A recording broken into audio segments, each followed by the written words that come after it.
అందరికీ నమస్తే అండి. నేను ఇప్పుడు నిజానికి జర్నీలో ఉన్నాను. అర్జెంట్ పని మీద హైదరాబాద్ వెళ్తున్నాను. కానీ మనం ఏ పరిస్థితుల్లో ఉన్నా సరే ఇంపార్టెంట్ టాపిక్స్ అయితే వీడియోస్ చేస్తాననే సంగతి మీ అందరికీ తెలుసు కదా. సో అందుకని జస్ట్ ఇప్పుడు యాజ్ ఆఫ్ నౌ లోక్సభలో వక్ఫ్ సవరణ బిల్లు మీద చర్చ జరుగుతోంది. సో ఈ బిల్లు ఎందుకు తీసుకొస్తున్నారు, దీని మీద కేంద్రం ఎందుకు అంత పట్టుదల మీద ఉంది, దీనివలన ఎవరికి ఏంటి ప్రయోజనం, ఎవరికి నష్టం, ఇదంతా కొంచెం మనం సింపుల్గా ఉన్నదన్నట్టు మాట్లాడుకుందాం. నిజానికి ఈ బిల్లు ఇప్పుడు కాదు, 2024 ఆగస్టులోనే తీసుకొచ్చారు. అప్పుడు విపక్షాలందరూ కూడా గట్టిగా తిప్పికొట్టడంతో దీన్ని జేపీసీకి పంపించారు. జేపీసీలో కూడా ఎన్డీఏకు అనుకూలమైన సభ్యులను ఎక్కువగా నియమించుకొని వీళ్ళకు అనుకూలమైన నివేదిక తెప్పించుకున్నారు. సో ఈరోజు ఈ బిల్లుని కేంద్ర మంత్రి కిరణ్ రిజిజు గారు పార్లమెంట్లో ప్రవేశపెట్టారు. దీని మీద ప్రస్తుతానికి చర్చ జరుగుతోంది. మేబీ బీజేపీకి అంటే ఎన్డీఏకి బలం ఉంది, మరీ ఎన్డీఏలో ఉన్న పక్షాలు ఎవరు ఎదురు తిరిగే అవకాశం లేదు ఇప్పటికిప్పుడు.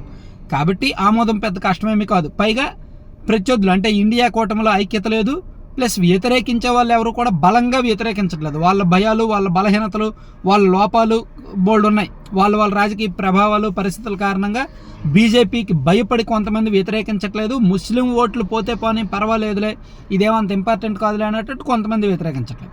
మరీ ముస్లిం ఓట్ల మీదే ఆధారపడి రాజకీయం చేస్తున్న పార్టీలు అయితే మాత్రం తీవ్రంగా వ్యతిరేకిస్తున్నారు. ఉదాహరణకు ఎంఐఎం పార్టీ, అలాగే మన ఆంధ్రప్రదేశ్ వైసీపీ కూడా అంతే కదా, వాళ్ళకి బలం మైనారిటీ వాళ్ళు కదా.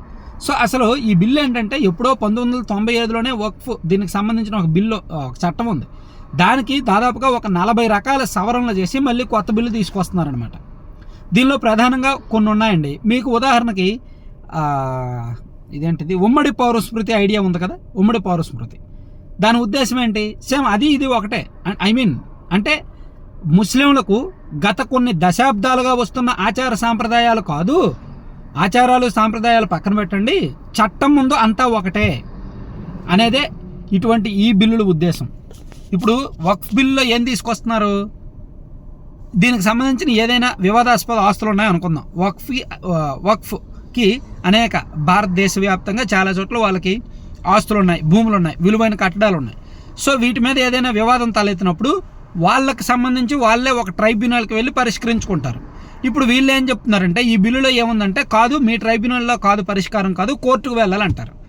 అలాగే దీన్ని విచారణ అధికారి కూడా ప్రభుత్వం ఒక అధికారిని నియమిస్తుంది అంటారు. ఇప్పుడు ఈ బిల్లులో అవే ఉన్నాయి. ఒక 5 రకాల అంశాలు కొంచెం వివాదాస్పదంగా మారాయి. ఆ 5 ఏంటంటే, వక్ఫ్ బోర్డుల్లో ముస్లిమేతర వ్యక్తులకు విధిగా స్థానం కల్పించాలి. అంటే ఇప్పటి వరకు ముస్లింలే ఉంటారు, ఇక మీదట ముస్లింలకు ముస్లిం కాని వ్యక్తి ఎవరైనా ఈ వక్ఫ్ బోర్డులో సభ్యుడిగా ఉంటారంట. అలాగే ఏదైనా ఆస్తి ఆ వక్ఫ్ బోర్డుకి చెందుతుందా, ప్రభుత్వానికి చెందుతుందా అన్న వివాదం తలెత్తితే దాని మీద ప్రభుత్వం ఒక అధికారిని నియమిస్తుంది. ప్రభుత్వం అధికారి ఇచ్చే నిర్ణయమే ఫైనల్, అదొకటి. అలాగే ఇటువంటి వివాదాల మీద ఇప్పటిదాకా వక్ఫ్ ట్రైబ్యునల్ అంతిమంగా తీర్పిస్తుంది. ఇకపై ఆ ట్రైబ్యునల్లో జిల్లా జడ్జితో పాటు రాష్ట్ర ప్రభుత్వ సంయుక్త కార్యదర్శి స్థాయి అధికారి కూడా ఉంటారు.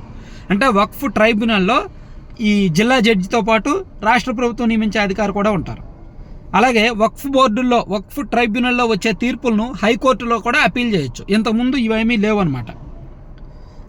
సో ఈ బిల్లు చట్టంగా మారి అమల్లోకి వచ్చిన తర్వాత 6 నెలల లోపు దేశంలోని ప్రతి వక్ఫ్ ఆస్తిని కూడా సెంట్రల్ పోర్టల్లో విధిగా నమోదు చేయించాలి.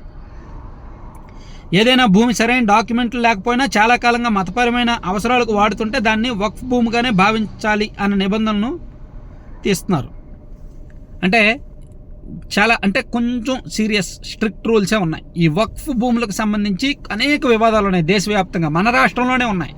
వక్ఫ్ భూములు ఎవరికి నచ్చినట్టు వాళ్ళు వాడుకుంటారు. అవి ఎక్కడ ఉన్నాయో దానికి లెక్కపత్రాలు కూడా ఉండవు. ఆ మత పెద్దలు వాళ్ళు వీళ్ళు వాడుకుంటారనమాట, సంఘాల పేర్లు చెప్పి.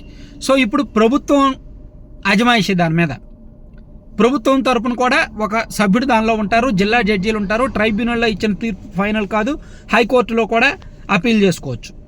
సో అంటే వాళ్ళకి పూర్తి స్థాయి పెత్తనం తీసేసి ఆ వక్ఫ్ బోర్డుల్లో, వక్ఫ్ భూముల్లో, ఆస్తుల్లో ముస్లింలకి, ముస్లిం బోర్డులకి పూర్తి స్థాయి పెత్తనం తీసేసి ప్రభుత్వానికి కూడా పెత్తనం ఇచ్చారండి, ఇతర న్యాయ వ్యవస్థకు కూడా పెత్తనం ఇచ్చారండి. అదే దీని ఉద్దేశం. ఇది వాళ్ళకి నచ్చట్ల. అసలు మా ముస్లిం ఆస్తులకు సంబంధించిన వివాదాల్లో ప్రభుత్వ అధికారుల పాత్ర ఏంటి, అసలు వక్ఫ్ బోర్డుల్లో ముస్లిమేతర వ్యక్తి పాత్ర ఏమిటి అనేది ముస్లింల ఆందోళన. వాళ్ళు సరిగ్గా పరిష్కరించుకోవట్లేదు, వాళ్ళకు వాళ్ళే భూముల వివాదాలు ఎక్కువ పెంచుకుంటున్నారు అనేది ప్రభుత్వ వాదం. వివాదాన్ని పరిష్కరించడానికి మేమే ఈ బిల్లుని తీసుకొస్తున్నాం, దీన్ని చాలామంది ముస్లింసే అడిగారు అని చెప్పి ప్రభుత్వం చెప్తుంది అనమాట. సో దీని మీద సుదీర్ఘ వాదనలు జరుగుతాయి. ఎలాగైనా సరే ఆమోదం పొందడం అయితే దాదాపుగా ఖాయం. Thank you.